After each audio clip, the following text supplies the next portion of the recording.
सेवक सदन स्वामी आगमनु, मंगल मूल अमंगल दमनु।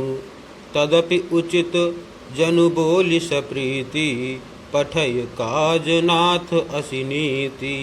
अर्थात यद्यपि सेवक के घर स्वामी का पधारना मंगलों का मूल और अमंगलों का नाश करने वाला होता है, तथापि हे नाथ, उचित तो यही था कि प्रेम पूर्वक दास को ही कार्य के लिए बुला भेजते, ऐसी ही नीति है। प्रभुता तजि प्रभु कीन्ह सनेहु, भयउ पुनीत आजु यहु गेहु। आयसु होई सो करऊं गोसाई, सेवकु लहई स्वामी सेवकाई। अर्थात परंतु प्रभु, आपने प्रभुता छोड़कर स्वयं यहाँ पधार कर जो स्नेह किया, इससे आज यह घर पवित्र हो गया। हे गोसाई, अब जो आज्ञा हो मैं वही करूं। स्वामी की सेवा में ही सेवक का लाभ है। सुनि सनेह साने बचन, मुनि रघुबरहि प्रशंस। राम कस न तुम कहु अस, हंस बंस अवतंस।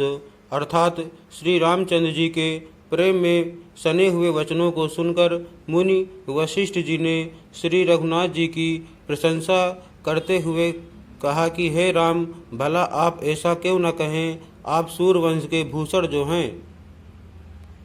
बरनि राम गुण शील सुभाऊ, बोले प्रेम पुलकि मुनि राऊ। भूप सजेउ अभिषेक समाजू, चाहत देन तुम्हि जुबराजू। अर्थात श्री रामचंद्र जी के गुणशील और स्वभाव का बखान कर मुनिराज प्रेम से पुलकित होकर बोले, हे रामचंद्र जी, राजा दशरथ जी ने राज्याभिषेक की तैयारी की है, वे आपको युवराज पद देना चाहते हैं। राम करहु सब संजम आजू, जौ विधि कुशल निबाहै काजू। गुरु सिख देई राय पहि गयऊ, राम हृदय अस विस्मयु भयऊ।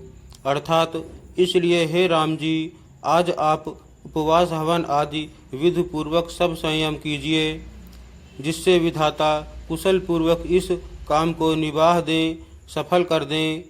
गुरु जी शिक्षा देकर राजा दशरथ जी के पास चले गए। श्री रामचंद्र जी के हृदय में यह सुनकर इस बात का खेद हुआ कि जन में एक संग सब भाई, भोजन शयन के लीलरिकाई।